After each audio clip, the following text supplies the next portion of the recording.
Buenas tardes a todos. Muchísimas gracias por su interés y bienvenidos a su clase de historia. Hoy, con nuestra explicación sobre la Edad Media, nos movemos hasta Alemania, porque hablaremos de un gran protagonista que es Federico Barbarroja, el emperador del Imperio Alemán. Y en particular hablaremos de su terrible lucha que tuvo que enfrentar contra Italia, o mejor, contra una parte de Italia que hoy es el norte. Ahora, antes de poder hablar de él, quisiera perder unos minutos para explicar bien qué pasó en el Imperio Alemán, porque siempre se habla del imperio y el imperio, pero todavía no había explicado nada de ese lugar ni de cómo funcionaba.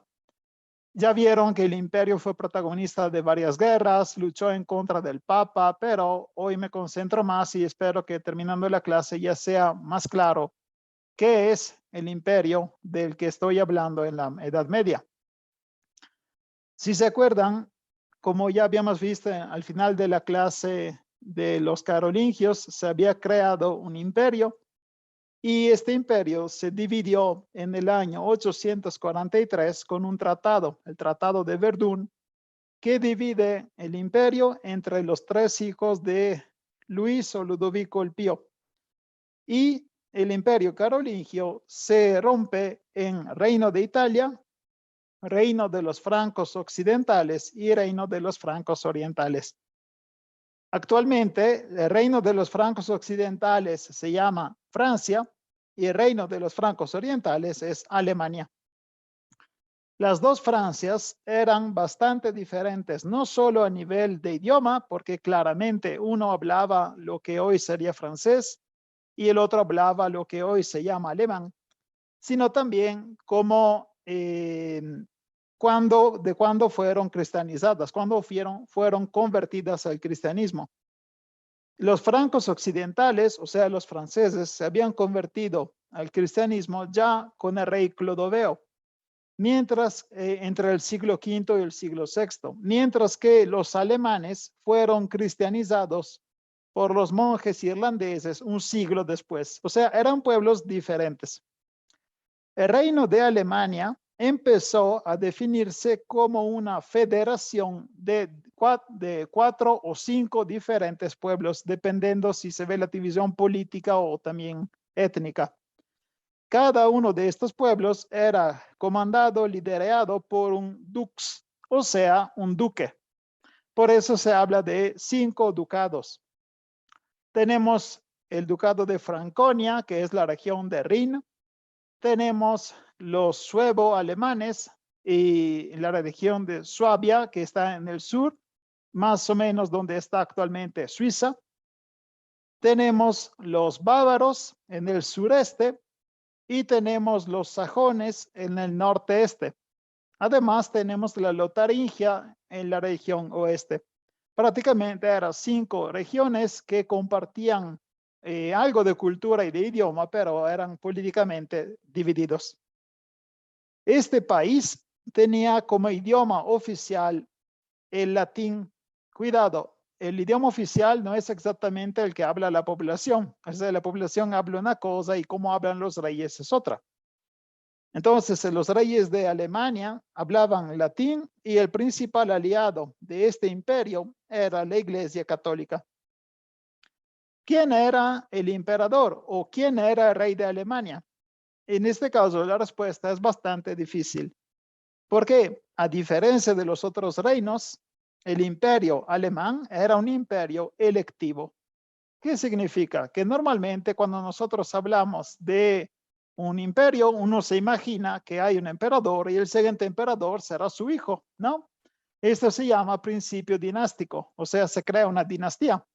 Son padre, hijo, nieto, tataranieto y así una línea de personas que pertenecen a la misma familia y que todos se quedan en el trono. El imperio alemán no era así. En el imperio del norte de Europa, el emperador era votado por uno de los duques. Prácticamente los duques, una vez que se moría el emperador, se ponían de acuerdo y votaban quién iba a ser el siguiente emperador. Esto se llama monarquía electiva Y un ejemplo de monarquía electiva que todos conocen es la Iglesia Católica. El Papa, el jefe de la Iglesia Católica, es un monarca y cuando se muere el Papa o se retira, se elige a otro monarca. Se supone que este nuevo rey de la Iglesia Católica, que es el Papa, no debería ser el hijo del anterior, ¿no? Entonces, los cardinales votan a otro rey, o en este caso se dice que votan a otro papa. Entonces, así tienen que imaginarse el imperio alemán. Era un imperio electivo, exactamente como la Iglesia Católica. Había un cuerpo que en la Iglesia Católica se llaman cardenales, que votan al papa, mientras que en el imperio alemán, este cuerpo que votaba eran los duques, estos 5 duques, ¿de acuerdo? Además de ser electivo, el emperador de Alemania no tenía un poder que se podía comparar al de otros reinos europeos. ¿Por qué? Porque lo que él decidía siempre tenía que tener la aprobación de los otros duques. O sea, no tenía absolutamente un gran poder. En comparación, el rey de Francia era más fuerte porque lo que él decidía casi seguramente se aplicaba. Además de esta falta de contacto con el territorio, también tenemos que agregar un difícil periodo que pasó toda Alemania, porque durante la época de las invasiones, los húngaros atacaron directamente a Alemania. Casi todos los ataques iban en dirección de Alemania y algunos hacia el sur, hacia Italia. En el 919 es votado como nuevo emperador Enrique el Pajarero. Y ustedes dirán, qué nombre tan cagado, ¿no? Sí, en efecto es un nombre cagado, pero esto se debe a la actividad que él estaba haciendo cuando lo nombraron emperador. Él estaba de caza, literalmente lo pueden ver aquí en la pintura, estaba cazando pájaros y en eso llegan los representantes del imperio y dijeron, oye, ¿sabes qué? Votamos por ti y tú eres el nuevo emperador. Y así él se queda con el nombre Enrique el Pajarero. Imagínense si lo iban a nombrar emperador cuando él se encontraba en el baño, hubiera sido otro nombre bien bonito, ¿no? Entonces, este duque de Sajonia se vuelve emperador en el 919, que es el momento peor para ser emperador de Alemania, porque como pueden ver en este mapa, casi todas las invasiones iban en dirección de Alemania, que se encontraba justo al occidente de la región que hoy se llama Hungría. Lo que hace el emperador para defenderse es crear una serie de fortalezas que luego se habrían vuelto centros de control del territorio.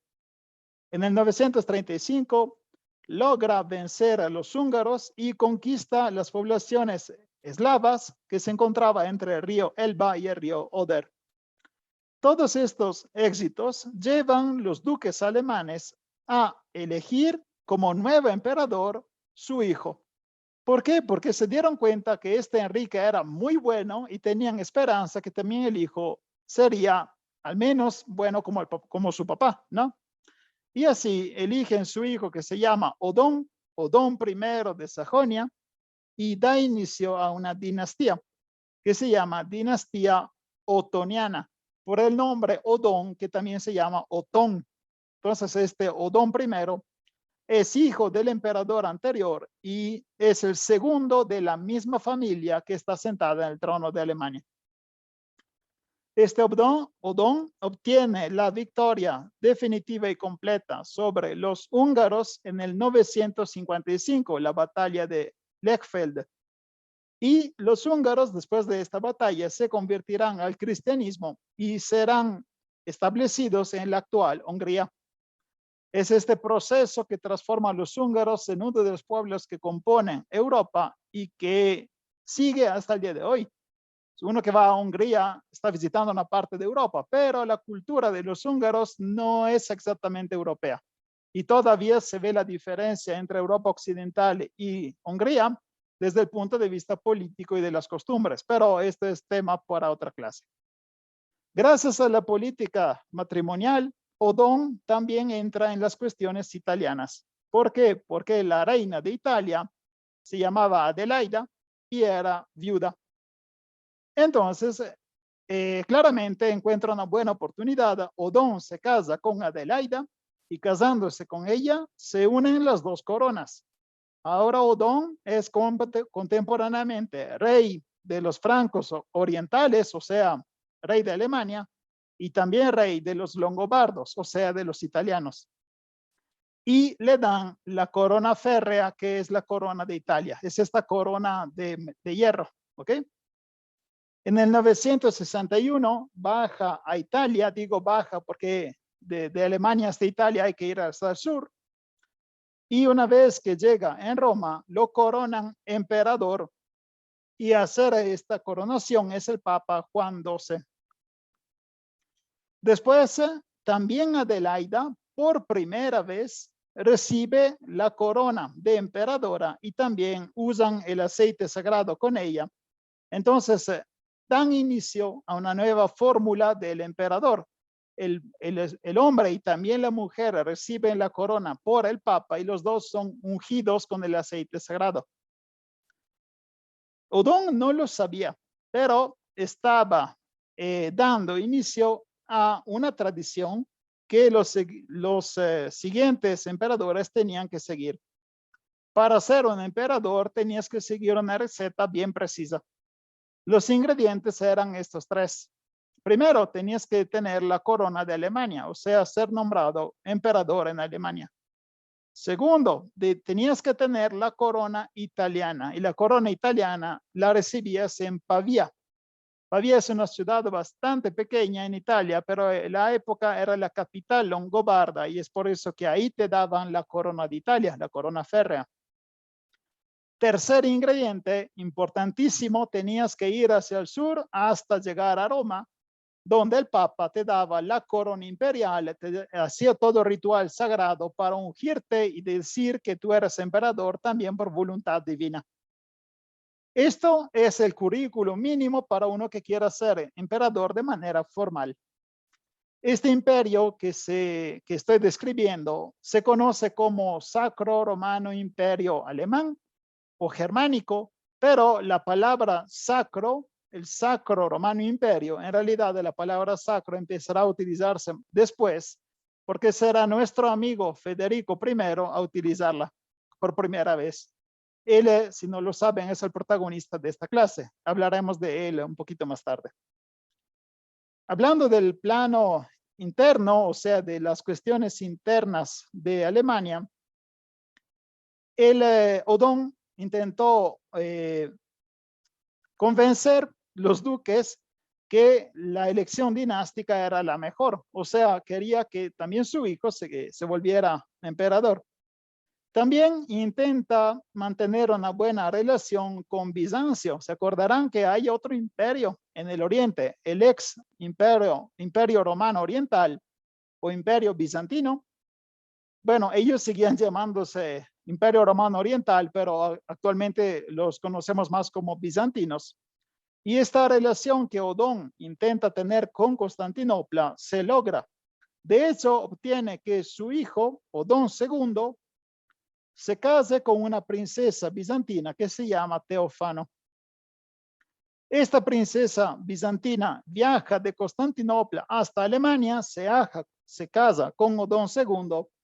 Entonces, esto define una buena relación entre el Imperio Romano Oriental y el Imperio Alemán. Pero el emperador oriental no reconoce el emperador occidental. ¿Por qué? Porque por la misma cuestión de principio, no puede existir dos imperios. Solo hay uno, por definición. El imperio es un constructo, es una organización universal. Tiene que cubrir todo y todos. Ningún emperador acepta la existencia de otro emperador. Pero el hecho que el emperador oriental le haya enviado a esta princesa para casarse demuestra que es bastante concreto y sabe encontrar un compromiso. Odón II, el hijo del emperador, muere 10 años después de reino y Teofano se queda en el trono como regidora, porque el hijo que tuvieron Teofano y Odón II, y se llama, adivinen, Odón III, es un niño que solo tiene 3 años. Prácticamente esta princesa extranjera de origen bizantina es actualmente regidora y emperadora de Alemania porque el hijo es demasiado pequeño para poder gobernar. Por una muy extraña coincidencia, y de hecho es una cosa más única que rara, en Constantinopla en el mismo tiempo estaban en el trono sus hermanos, los hermanos de Teofano. Esto significa que por la única vez en la historia, los dos imperios, el imperio alemán y el imperio bizantino, son gobernados por la misma familia. Por un lado, la mujer Teofano y por el otro, los hermanos. Cuando Enrique III, disculpen, cuando Odón III se vuelve adulto, había recibido claramente la influencia de su mamá. Su mamá era una persona de cultura bizantina y por eso condicionó el hijo, y el hijo, Odón III, tomó como modelo de su nuevo gobierno Constantino, el emperador Constantino, para quien siguió el curso de historia romana, seguramente lo recuerda. Entonces parece que este Odón III, muy joven, quiere dar una época de renacimiento al imperio, poniendo el centro de todo en Roma, porque quiere reconstruir el imperio romano. Y es por eso que decide mover la capital de Aquisgrán en Alemania hasta Roma. Pero por nuestra mala suerte, porque yo también soy chismoso, nunca sabremos cuál era realmente su plan, porque Odón III muere cuando tenía 21 años por una enfermedad que tal vez es malaria. Cuando hablamos de Roma, muchas veces escucharán hablar de malaria y se dirán, ¿cómo es posible malaria en Roma? El hecho es que Roma es una tierra de pantanos. Hay muchos mosquitos y la malaria es algo endémica en Roma. El Imperio Romano intentó limpiar lo más posible, quitar pantanos, arreglar la tierra, pero apenas la tierra empieza a retomarse su lugar, la malaria regresa. Y es por eso que muchas veces escucharán que hay un ejército en Roma y que de repente este ejército se enferma de malaria. ¿Ok? Entonces esta malaria se come al emperador Odón III, que se muere a solo 21 años. Y así termina la dinastía otoniana. Esta dinastía que duró muy poco, que pero permitió a la cultura europea un periodo de renacimiento, de paz, con la producción de textos miniatos, con la mejora de la arquitectura, lo que se llama arquitectura otoniana, y con una fortalecerse de la paz adentro de Alemania. La muerte de Odón III, de hecho, demostró que esto ya era un periodo más tranquilo, porque cuando murió el emperador no hubo conflicto entre los duques para decidir quién iba a ser el siguiente emperador. Y esto demostraba que lentamente Alemania se estaba volviendo un solo país en lugar de ser 5 diferentes pueblos que se pusieron de acuerdo. Después de los Odones, se acordarán que los emperadores alemanes tuvieron que entrarle en la lucha por las investiduras en contra del Papa. Y durante ese periodo, los nobles alemanes levantaron otra vez la cabeza intentando reconquistar autonomía. Se acordarán que cuando el emperador fue excomulgado, tuvo que irse como pidiendo perdón al Papa hasta Canosa, y ahí tuvo que esperar varios días en el frío, y al final Enrique IV, el emperador, logró ser perdonado por el Papa, reconquistó su fuerza en Alemania. Entonces siguió con la lucha de las investiduras. Esto ya lo vimos en 2 clases, ¿no? La clase de Matilde y también la clase de la guerra por las investiduras.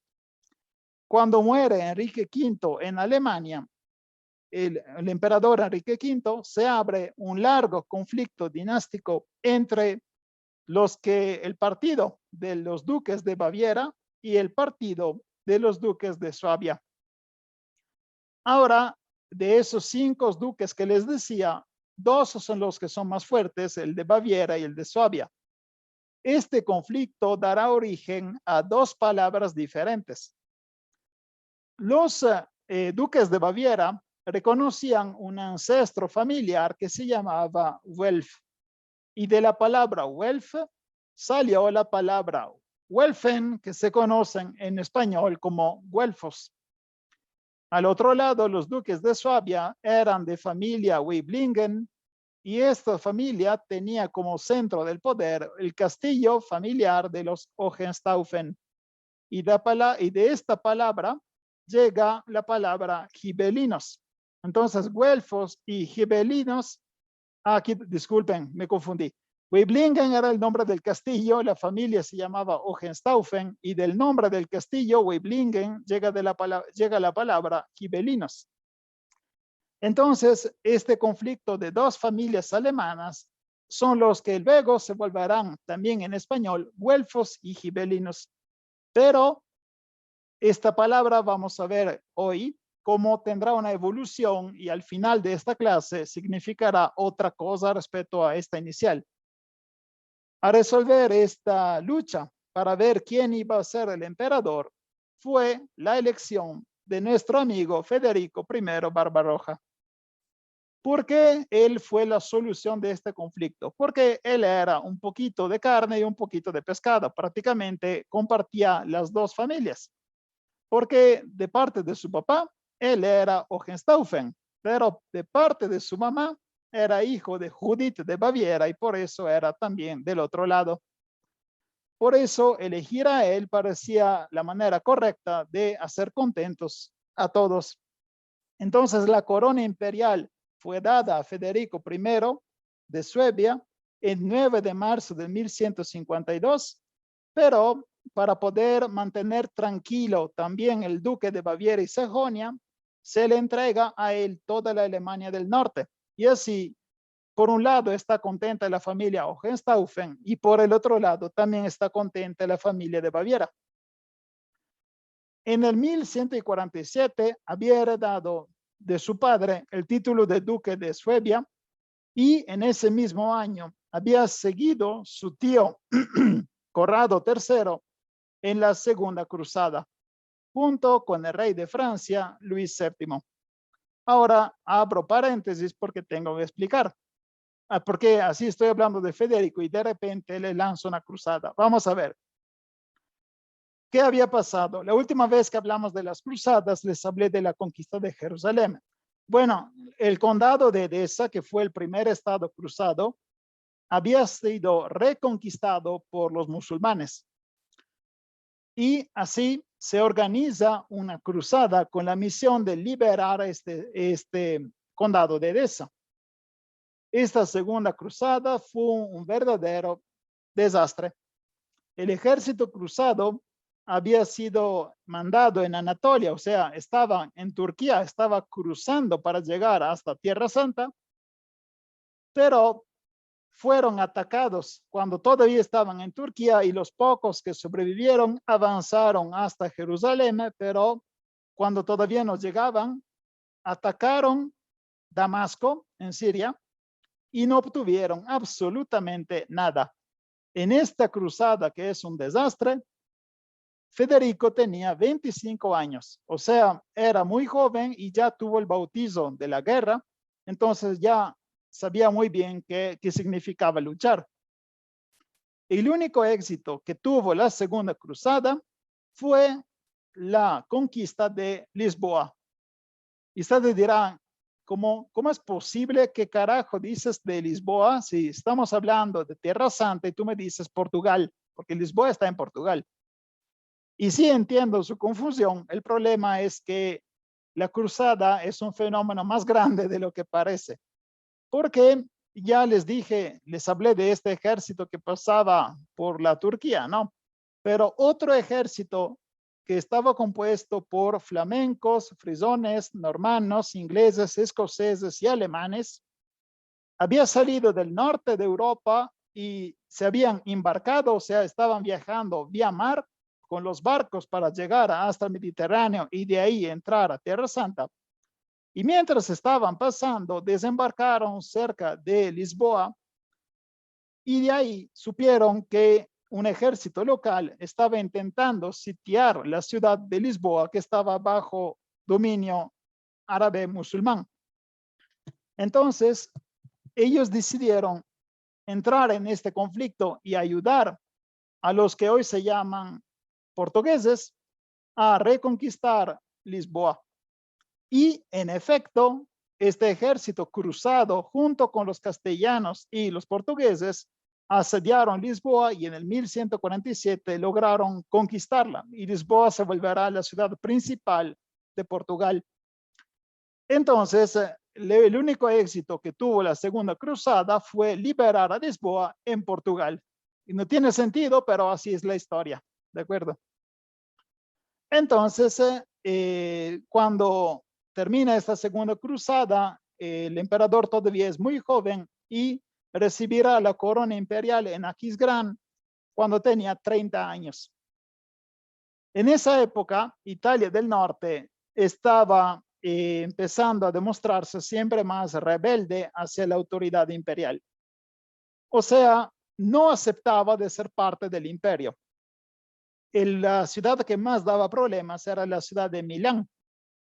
Milán era un centro muy fuerte a nivel económico en el centro del norte de Italia, que quería limitar el desarrollo de las otras ciudades cercanas porque tenía miedo de perder su monopolio económico. Y así cada vez que una ciudad chiquita levantaba la cabeza, ellos atacaban y la destruían o los obligaban a morirse de hambre.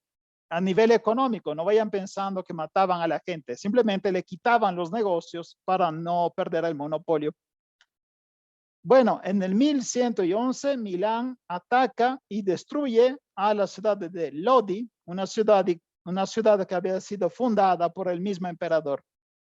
Entonces, lo que estoy describiendo ahora es una lucha económica entre el norte de Italia, Milán en particular, y el imperio alemán, que se supone que está dominando ese territorio.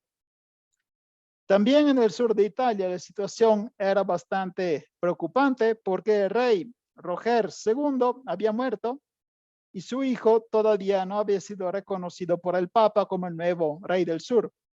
Entonces había el peligro real de una posible invasión bizantina para reconquistar el sur de Italia. Por todo esto y por el ideal imperial que está en el título que tiene Federico, Federico tenía que bajarse hasta Italia para recuperar los derechos que el imperio tenía en Italia.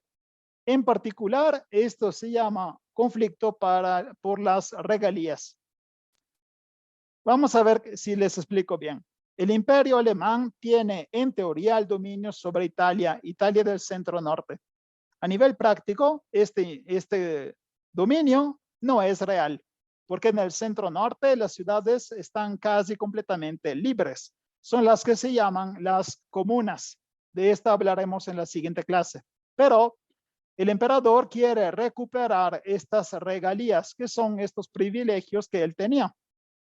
Administración de justicia, defensa del territorio, recaudación de impuestos y acuñar monedas. Estas son cosas que el emperador tenía que hacer en todo el territorio imperial. Lástima que las ciudades del norte de Italia dijeron que mejor no. Entonces las ciudades y las comunas en el norte de Italia administraban la justicia en su territorio, lo defendían, recaudaban impuestos y acuñaban monedas locales. Prácticamente se comportaban como si estuvieran completamente libres y autónomas. Y esto hace encabronar bastante al emperador. Entonces el emperador tiene que descender hasta Italia para castigar a estas ciudades y hacerles entender que siguen siendo parte del imperio. ¿Ok? Bueno, estas comunas de Italia estaban dando problemas, pero también había un problema más al sur, llegando a Roma. Roma es una ciudad imperial, pero bueno, Roma es una ciudad en mano del Papa, pero en esa ciudad también se había formado una comuna, o sea, una ciudad autónoma que se intentaba organizar sin tener arriba la autoridad del Papa o la autoridad del emperador. El líder de esta comuna de Roma se llama Arnaldo da Brescia. Arnaldo da Brescia es un patarino. No sé si se acuerdan, los patarinos o pátaros son los que, un movimiento religioso que nació en Milán y que quería una iglesia pobre y humilde. Este patarino, Arnaldo da Brescia, había conquistado el poder en Roma, al punto que el Papa había tenido que escaparse de Roma y se había refugiado en Orvieto.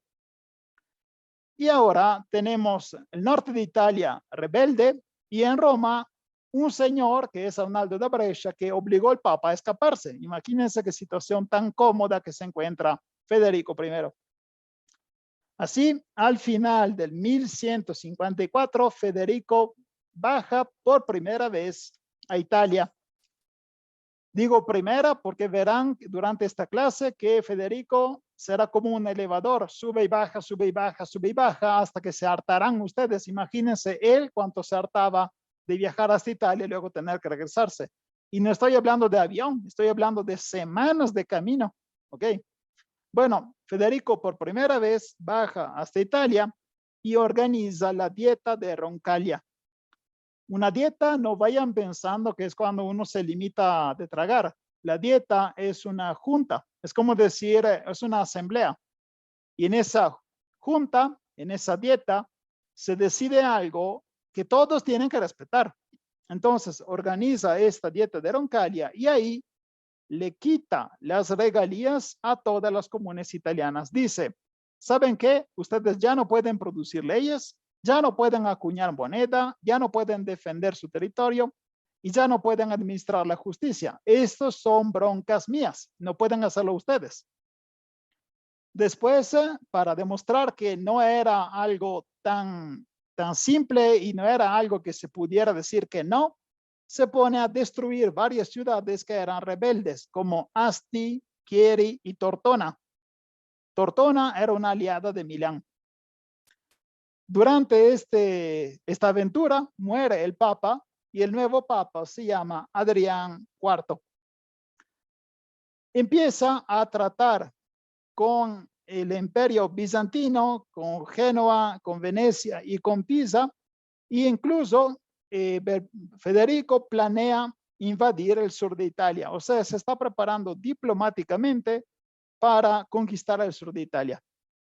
El día de Pascua del 1155 se encuentra en Pavía y ahí recibe la corona férrea. ¿Se acuerdan que es el segundo ingrediente, ¿no?, para ser un emperador?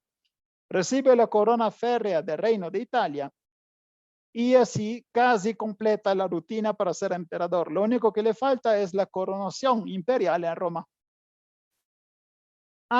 Ordena que se capture a Arnaldo da Brescia y lo mata mandándolo a la hoguera. O sea que Arnaldo da Brescia muere quemado vivo, igual que los herejes en el medioevo. Cerca de Sutri, el emperador Federico se encuentra con el Papa y juntos se acercan hacia Roma, pero encuentran la ciudad cerrada. ¿Se acuerdan que en Roma se había instalado una comuna? O sea, Roma se había declarado ciudad independiente y no tenía ni ganas ni nada que ganar si le abría la puerta al emperador. Los representantes de la ciudad de Roma salen y piden al emperador tres cosas: el pago de un tributo, el reconocimiento del estatuto comunal, o sea, reconocimiento que la ciudad de Roma tiene derechos, y la coronación afuera de las ciudades. Adivinen qué contestó Federico. Dijo nel, nel y nel. O sea, nada de nada. El 18 de junio del 1155, el Papa Adrián IV corona emperador a Federico en la iglesia de San Pedro. San Pedro se encontraba afuera de la ciudad de Roma. Y ustedes dirán, no es cierto. No sé si se acuerdan, les dije en otra clase, Roma era más chiquita de lo que es hoy y San Pedro no era parte de Roma, se encontraba afuera de los muros de Roma. Entonces, esta coronación del emperador afuera de San Pedro hace encabronar bastante la ciudad de Roma porque no lo quería ahí.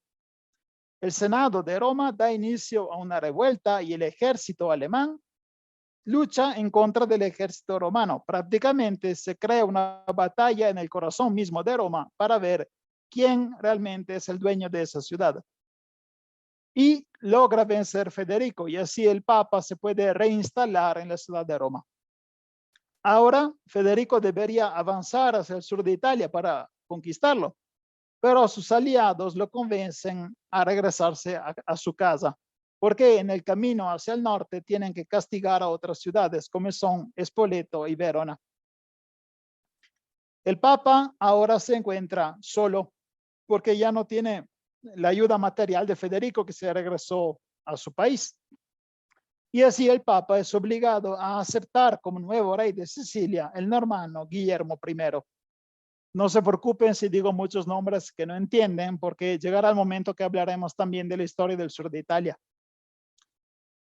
En la dieta de Besançon, que se encuentra en Francia, en el 1157, otra vez Papa y Emperador entran en conflicto sobre quién tiene la autoridad superior. Prácticamente se está reabriendo un conflicto similar al de la lucha por las investiduras, del que ya hablamos durante una clase. Se está calentando mucho la temperatura entre el poder papal y el poder imperial. En este conflicto, que es más diplomático que militar, por suerte, Milán aprovecha de la situación para hacer reconstruir Tortona. ¿Se acuerdan que Tortona fue destruida, no? Y Federico tiene que bajarse por segunda vez a Italia. 1158, en el junio, llega un ejército más grande que la primera vez y con este ejército reconstruye la ciudad de Lodi y conquista Brescia y empieza a sitiar Milán para obligarla a tener la aprobación imperial para sus cónsules. Les explico.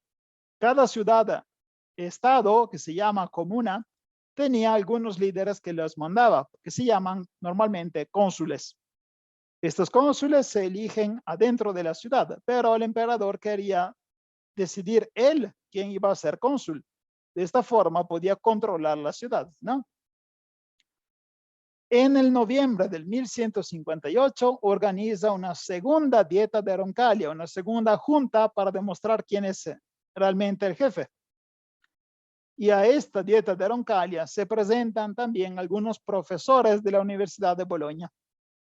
Bolonia en esa época era la universidad más importante por el estudio de la ley y habían redescubierto la ley romana.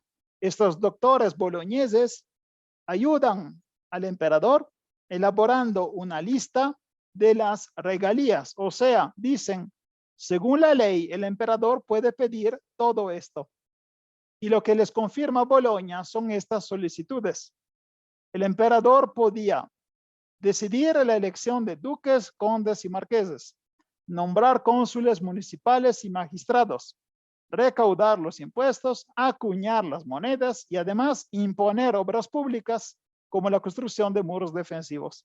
Todo esto, la Universidad de Bolonia confirmó que podía hacerlo solo el emperador.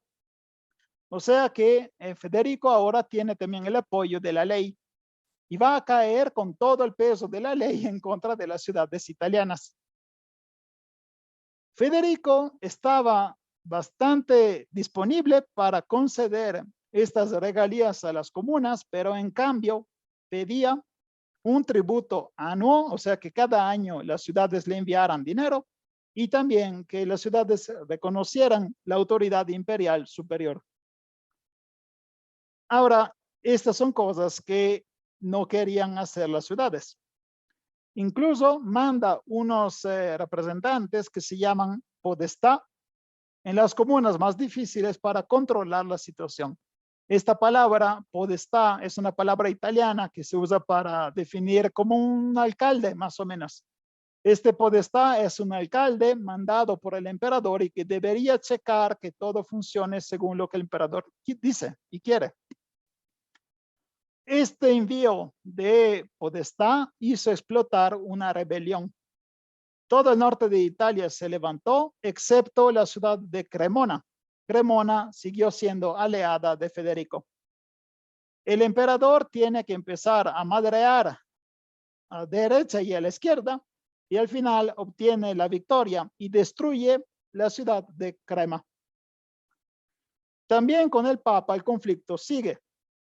Adrián IV, el papa que había entrado en conflicto con el emperador, muere.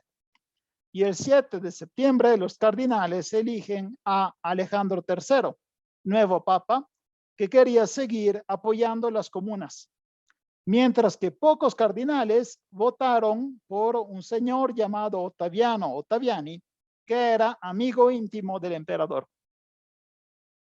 El emperador no está contento de este papa y entonces organiza un concilio en Pavía, en el norte de Italia. Y ahí Alejandro III no se presenta. ¿Por qué? Porque no es idiota. Él sabe muy bien que si se presenta puede ser un peligro o una trampa. Los obispos que están en el concilio de Pavía son obispos italianos y alemanes y eligen como nuevo papa Ottaviano con el nombre de Víctor IV, que significa que en este momento tenemos dos papas, una en Roma, Alejandro, y una en Pavía que se llama Víctor.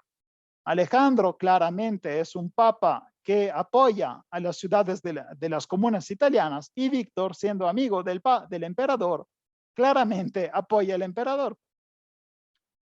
¿Y qué hacen? Lo que siempre hacen los papas cuando están en guerra. Se excomulgan uno a otro. Alejandro III excomulga a Víctor, Víctor excomulga a Alejandro, pero además Alejandro excomulga también a Federico, el emperador. Clásica reacción de papa, ¿no? Milán sigue resistiendo a los ataques del emperador, pero con la llegada de otros refuerzos, de otras tropas de la Alemania y de la Hungría, logra sitiar Milán y destruirla. Milán es destruida en el 1162 y los habitantes de Milán serán separados en 4 diferentes ciudades. Prácticamente la ciudad ya no existe, se queda en ruinas y toda la gente que vivía en Milán y que sobrevivió a la conquista es obligada a dejar esa tierra y a distribuirse. Lo que quiere hacer Federico es eliminar la identidad de Milán porque es tan molesta como ciudad que no puede permitirse que siga existiendo. Esta no es la primera vez que Milán es destruida. Milán en total fue destruida 4 veces. O sea que es una ciudad muy terca porque quiere seguir sobreviviendo. La primera fue destruida por Átila en el 452. La segunda vez fue destruida durante la guerra gótica. Se acordarán la guerra de los bizantinos que intentaban reconquistar el imperio occidental, ¿no? Y si no se acuerdan, pueden escuchar otra vez la primera clase de historia medieval. En el 539 fue destruida. La tercera, acabo de nombrarla, en 1162 fue destruida por el emperador Federico I. Y la última vez que Milán fue destruida, y ojalá sea realmente la última, fue durante la Segunda Guerra Mundial. Milán fue bombardeada y casi completamente eliminada. Pero ya estoy avanzando demasiado.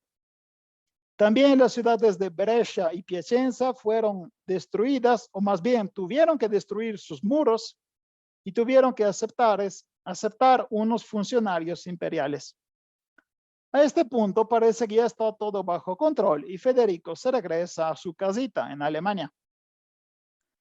Alejandro III se da cuenta que ya no puede quedarse en Italia porque Italia es un dominio imperial y por eso se retira en Francia.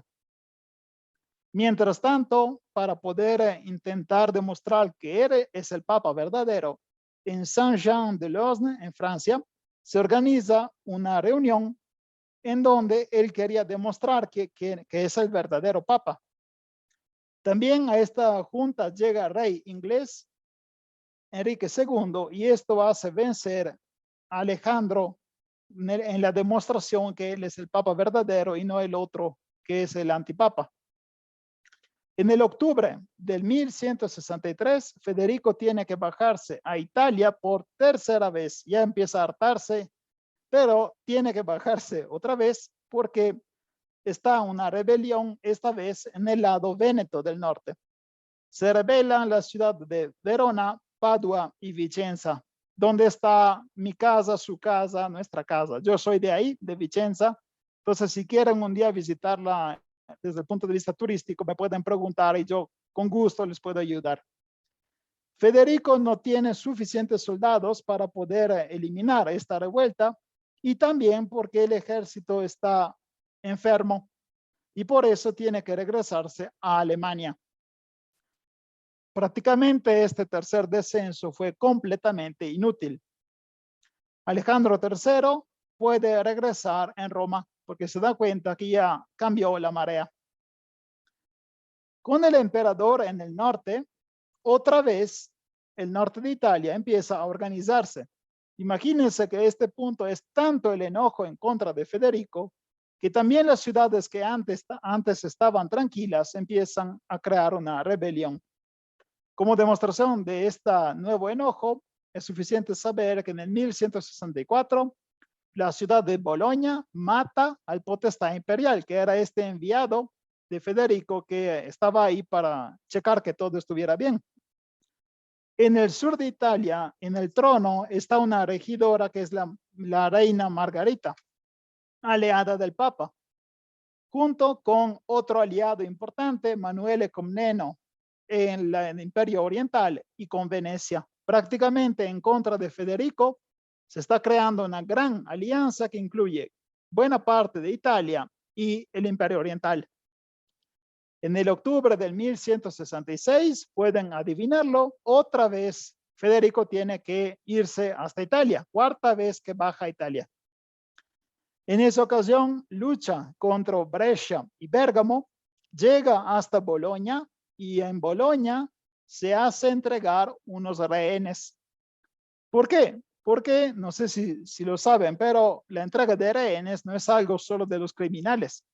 Es una manera bastante inteligente de poder mantener bajo control a alguien. O sea, estos rehenes de Bolonia van a seguir al emperador porque si Bolonia traiciona la confianza del emperador, estos rehenes terminan muertos. Es una manera bastante chantajista, ¿no? De mantener la paz. Luego, marcha hacia otra ciudad del centro de Italia que se llama Ancona, que está oponiendo mucha resistencia al emperador. De Ancona hablaremos también más tarde. Una parte del ejército imperial se separa y obtiene una victoria contra las tropas romanas y del Papa en la batalla de Prataporci. El 24 de julio, Federico se dirige hacia Roma para atacarla. El Papa, que no es idiota, se escapa porque ya ve llegar al ejército. Se escapa en la ciudad de Benevento y Federico logra conquistar la ciudad y se hace coronar emperador por la segunda vez, esta vez por el antipapa Pascuale, el 1 de agosto del 1167. Pero sus soldados otra vez empiezan a morir de enfermedad. Adivinen, de malaria. Como ya les dije, Roma es casi igual a malaria. Y es obligado a regresarse otra vez a Alemania. Esto permite a las comunas de reorganizarse. En la región de Véneto, las ciudades de Verona, Padua, Vicenza y Treviso fundan una liga conocida como Liga Veronese por el nombre de la ciudad en donde firmaron. Y esta liga también es apoyada por Venecia. Venecia no está apoyando militarmente, pero más bien apoya con el dinero, porque es una ciudad que tiene muchos intereses económicos y no quiere romper completamente la relación que tiene con el emperador. También en Lombardía las cosas están cambiando. Cremona, que era una ciudad que siempre había sido aliada del emperador, ella también se rebela en contra de Federico, porque el emperador había pedido a Cremona 1/3 de las ganancias del comercio sobre el río. Y así se crea una alianza que incluye Cremona, Crema, Brescia, Bérgamo, Mantua y los milaneses. ¿Por qué digo los milaneses? Porque se acordarán que Milán ya no existe, pero existen los ciudadanos que antes vivían en Milán. Y esta liga se llama Liga Cremonese y nace el 7 de abril del 1167 en Pontida, la ciudad de Pontida. El 27 de abril, los aliados se presentan en el lugar donde son las ruinas de Milán y empiezan a reconstruirla. Atención, lo que yo estoy diciendo es una cuestión bastante abierta desde el punto de vista historiográfico, porque lo que estoy describiendo es el nacimiento de, podríamos llamarlo, un sentimiento nacional italiano. Es la primera vez que los italianos, desde que cayó el Imperio Romano, se empiezan a organizar entre ellos y a hacer algo en común, y van a ver después, puedo spoilerarlo, obtendrán la victoria. Pero este tipo de periodo también fue reutilizado de manera ideológica por un partido político que existe en Italia que se llama Liga. No es una casualidad si se llama Liga, es una referencia a la Liga Cremonese o Liga Lombarda que se está creando en este periodo. Entonces, todo lo que estoy diciendo, hay dudas. Por ejemplo, hay duda sobre el juramento que se hace en Pontida. Hay gente en Italia que es tan loca por la política que considera Pontida casi un lugar sagrado. No vayan pensando así. O sea, son cosas que sí pasaron, pero no sabemos exactamente cómo pasaron. Aunque según estos políticos, ellos saben todo y saben muy bien lo que pasó y quién firmó. Bueno, si van buscando algo más sobre la liga, podrían caer en algunas páginas de estos políticos, entonces tengan cuidado en lo que buscan en Google. ¿De acuerdo? El 1 de diciembre, las dos ligas, la Liga Veneta y la Liga Lombarda, se unen y forman una gran Liga Lombarda. Pueden ver aquí que tiene prácticamente casi el control de todo el norte de Italia, con el apoyo de Parma, Piacenza y Lodi. Aliado de esta liga también se demostrará el Papa, el Reino de Sicilia, los bizantinos y varios señores feudales en el centro y norte de Italia. Lo que están viendo tienen que ver la parte más oscura, porque las regiones que están más claritas serán otra liga de la que hablaremos en otra ocasión. El peligro imperial era representado por dos ciudades. No sé si ven que aquí hay una enorme mancha blanca, ¿no? Esta ciudad es Pavía. Pavía era la capital imperial. Entonces, Pavía y la región del Monferrato eran los puntos de donde probablemente llegarían el ataque del emperador.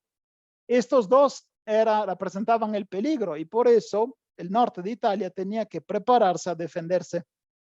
Para defenderse, deciden crear una nueva ciudad, una ciudad de fortaleza que tenía que resistir al impacto de la invasión.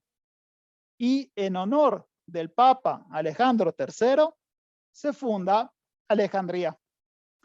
Ustedes dirán, ¿Alejandría está en Egipto? Sí, tiene razón. Alejandría en Egipto fue fundada por el Alejandro Magno, ¿no? El conquistador.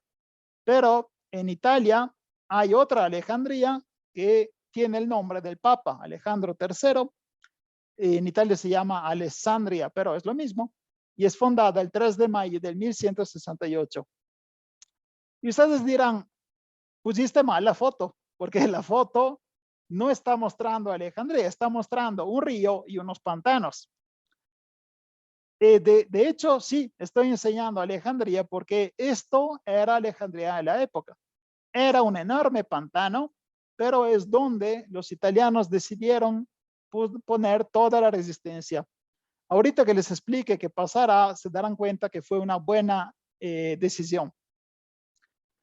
En este periodo, en Italia, ya empiezan a utilizarse de otra manera las palabras güelfo y gibelín.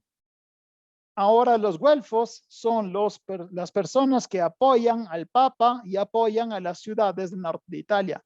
Las ciudades que son gibelinas son las que apoyan al emperador.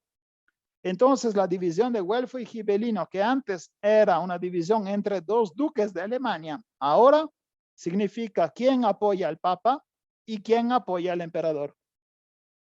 Federico se encontraba en Alemania, donde se quedó durante 6 años ocupado a resolver problemas locales. Pero también intentó resolver la cuestión de Ancona. Ancona es una comuna de Italia aliada de los bizantinos. Entonces era una ciudad doblemente odiosa. Primero porque era una comuna. que no quería aceptar el dominio imperial. Segunda, porque era aliado de los enemigos de los bizantinos. Y así, el emperador manda un ejército de tierra para poder sitiar Ancona y al mismo tiempo se pone de acuerdo con los venecianos para sitiarla desde el mar.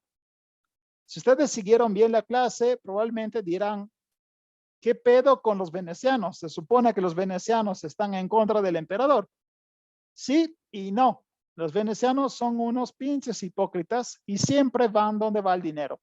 Entonces, formalmente son enemigos del emperador, pero a nivel práctico quieren destruir Ancona. ¿Por qué? Ancona es un puerto sobre el mar Adriático y esto molesta a Venecia, que quiere el control completo del mar Adriático. Con la llegada de los refuerzos, los alemanes tuvieron que retirarse de Ancona. Prácticamente Ancona sobrevive a este sitio y sigue viva. En el 1174, Federico baja por quinta vez en Italia. En este caso está muy encabronado y como un huracán destruye Susa y conquista Asti, Alba, Acqui, Pavía y Como. Prácticamente ya no tiene ningún tipo de perdón. Quiere destrozar todo para evitar que se repita otra rebelión. Pero cuando intenta conquistar Alejandría, encuentra una gran resistencia. Y ahora llegó el momento de explicar qué era Alejandría. Alejandría, cuando se fundó, era una ciudad que flotaba. Era una isla central en donde había algún edificio, porque tuvieron tiempo de construir pocos edificios, pero era rodeada por las aguas y era rodeada por pantanos. Todas las defensas eran unos muros que flotaban, porque construyeron muros de madera encima de barcos y prácticamente flotaban encima del agua y así podían retirarlo o moverlo cuando ellos querían. Claramente no son buenas defensas, pero tenían la manera más flexible de poderse utilizar moviéndolas. Además, los alejandrinos habían creado 3 diques para mantener bajo control el agua y el nivel del agua. Cuando el ejército alemán ataca, se encuentra completamente bloqueado en el lodo, porque donde no hay agua hay lodo, y entonces los caballeros y la infantería no pueden atacar bien porque están bloqueados en la tierra. Y a los alejandrinos empiezan a bombardearlos, lanzándole unas bolsas muy raras que no parecen ni siquiera tan pesadas. Si yo digo que hay catapultas, ustedes se imaginan que son bombardeados con piedras, pero no. Los alejandrinos eran muy gandallas y estaban golpeando, lanzando la cal, lo que se llama óxido de calcio, y que una vez que estaba en contacto con el agua, empieza a quemar y quema la piel de los soldados y de los caballos. Prácticamente lo que está usando Alejandría es guerra química, antes de que esta guerra existiera. Entonces los alemanes intentan construir ¿cómo se puede llamar? Unos pasillos de madera para poder alcanzar los muros. Pero los alejandrinos, cuando se dan cuenta de lo que está pasando, queman a estos pasillos. Entonces queda una sola posibilidad. El emperador decide llenar el pantano con las piedras para permitir la entrada de los soldados. Imagínense el nivel de ingeniería que tiene Federico I, que decide transformar ese pantano en una tierra nueva, transportando piedras hasta llenarlo. Parece que casi lo logra, pero ahí Alejandría usa su arma secreta, rompe los 3 diques que había construido. Una enorme inundación, imagínense un tsunami, llega, inunda todo el campamento alemán, mientras que los alejandrinos sobreviven porque, como ya les dije, todas sus defensas están encima de barcos que flotan y logran salvarse. A ese punto, Federico se ve obligado a pedir una tregua, ya no puede seguir con la guerra. Hay un periodo pequeño de paz, pero no se encuentra la solución diplomática y entonces, después de algunos meses, la guerra reempieza. En primavera, desde Alemania llegan otros soldados, otras tropas que querían seguir con el conflicto. El 29 de mayo del 1176, el ejército de Barbarroja choca con el ejército lombardo en la ciudad de Legnano. Y en Legnano, los lombardos obtienen una gran victoria. No sé si pueden ver aquí en el cuadro de la batalla de Legnano, hay algo raro. Se supone que la batalla debería ser toda llana, ¿no? Pero vieron que aquí hay como una plataforma, ¿no? Con gente encima. Esto se llama carrocho. El carrocho es el símbolo, podríamos decir, el símbolo patriótico, la bandera de la ciudad. Todas las ciudades del norte de Italia tenían este carrocho, que no es nada más que un carruaje, una carreta, jalado por bueyes, y que era como un altar de guerra. Ahí encima estaba la bandera de la ciudad, y eso era la representación más sagrada que tenía la ciudad de su identidad. Entonces, cuando el carrocho estaba en la batalla, toda la gente luchaba al doble para proteger al carrocho. Era una técnica psicológica. O sea, la gente enloquecía cuando veía el carrocho y no quería que el emperador se quedara con la bandera. Por eso, el carrocho fue una manera también de concentrar las defensas y permitió la victoria de Legnano. Entonces Federico había perdido en la guerra contra Italia y contra el norte de Italia y intentó hacer la paz. Primero intentó hacer la paz con el Papa y la obtuvo, pero luego creía poder utilizar el Papa como mediador, como representante para hacer la paz con las comunas, pero las comunas no querían encontrarse con el emperador. Por eso se encontraron finalmente en Venecia un año después, en el julio del 1177, y ahí se firma una tregua de 15 años con la Sicilia y una tregua de 6 años con las comunas del norte de Italia. Pasan 6 años, llega el 1183 y otra vez el Federico se encuentra con los representantes de las comunas el 25 de junio de 1183 en Constanza, y allá se firma la paz completa y definitiva, conocida como Paz de Constanza. Les voy a ir leyendo este texto porque es lo que Federico escribió. En nombre de la Santísima Trinidad, nosotros, Federico, por la gracia de Dios, emperador de los romanos, aunque tengamos y podamos castigar severamente sus crímenes, sin embargo, preferimos gobernar en paz. Por tanto, les concedemos ciudades de la Liga, derechos reales, o sea, las regalías, ¿no? Derechos a imponer impuestos, acuñar moneda, administrar justicia y sus estatutos para siempre. Es decir, todos los derechos que han ejercido hasta ahora permanecen inalterados. En las ciudades pueden continuar todo como lo han hecho hasta ahora sin nuestra prohibición. Prácticamente, Federico dice, ¿saben qué? Ya Merte ganaron. Está bien, hagan lo que quieran. En el 1184 logra realizar una boda entre su hijo Enrique VI y Constanza de Altavilla. Constanza de Altavilla era la reina del sur de Italia. De esta manera logra a nivel matrimonial unirse los normannos del sur de Italia con los alemanes del imperio. De esta boda hablaremos en otra clase dedicada a Federico II porque será muy interesante cuál será el resultado.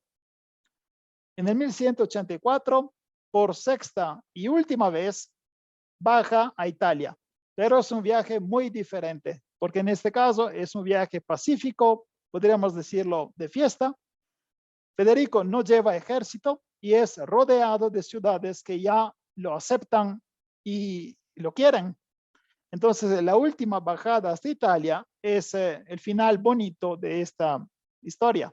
Y ustedes pensarán, bueno, ya terminamos, es una buena clase, termina bien. Nel, porque como siempre la historia tiene sorpresas. De hecho, otro peligro se estaba acercando, que es Saladino.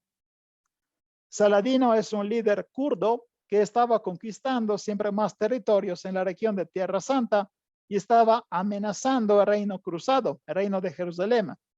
Y de hecho, en el 1187, Saladino conquista Jerusalén.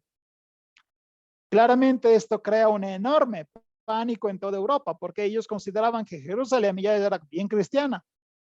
El Papa Urbano III, cuando sabe que Jerusalén cayó, se muere de infarto por el dolor.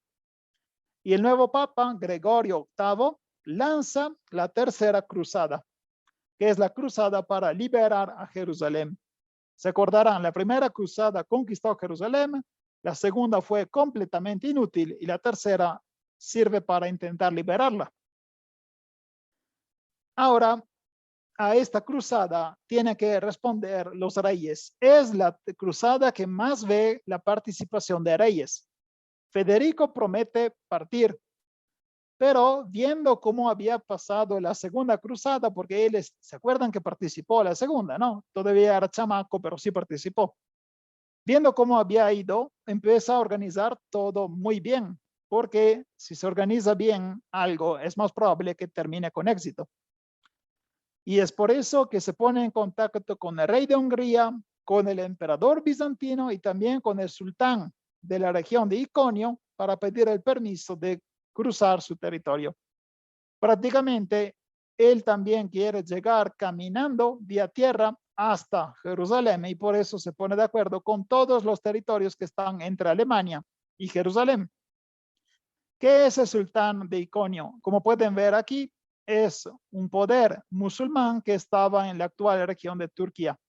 Él sabía muy bien que tenía que pasar por ese territorio para luego bajar y entrar en la tierra de Saladino y llegar a Jerusalén y ojalá poderla liberar. ¿Sí? Bueno, también manda una carta a Saladino y le dice, por favor, renuncia a tu conquista, retírate y así podríamos evitar el conflicto. Y Saladino le dice, oblígame, perro. Prácticamente Saladino dice, si quieres tener Jerusalén, ven aquí e intentar conquistarla. Pero esto también les da una idea de qué tipo de relación tenían los reyes. Saladino y Federico se comunicaban con cartas. Había un respeto recíproco. Entonces es un nivel que podríamos llamar de diplomacia casi moderna. ¿Ok? En el mayo del 1189 parte con su viaje con 20,000 caballeros. Cuando se acerca a los territorios bizantinos, descubre que es traicionado. El emperador Isaco II, bizantino, se había puesto de acuerdo con Saladino. Y entonces Federico se encuentra bloqueado cuando ni siquiera entró en Asia Menor. Lo que piensa es que puede escribirle a su hijo, que se llama Enrique VI, que se había quedado en Alemania, y le pide ayuda. Enrique VI arma una flota que es hecha principalmente de los barcos de las repúblicas marineras italianas, y con esa flota empieza a atacar los territorios de los bizantinos para obligar al emperador a dejar pasar a su papá. Viendo llegar el peligro, porque la flota italiana ya casi se estaba acercando a Constantinopla, Isaac dice, ya entendí. Bueno, te dejo pasar. Es más, yo te ayudo a cruzar para que puedas avanzar. Imagínense este desgraciado que es el emperador bizantino que había prometido dejar el paso y que luego traicionó. Bueno, ahora Federico ya está en Asia Menor, en Turquía, pero también ahí encuentra traiciones, porque otra vez es atacado, esta vez por los seljúcides del territorio de Iconia. ¿Se acordarán que esta parte ya era el sultanato de Iconio, no? Los cruzados entonces tienen que defenderse también en esa situación y conquistan la capital, Iconio, y obligan al sultán a respetar los pactos y a dejarlos pasar.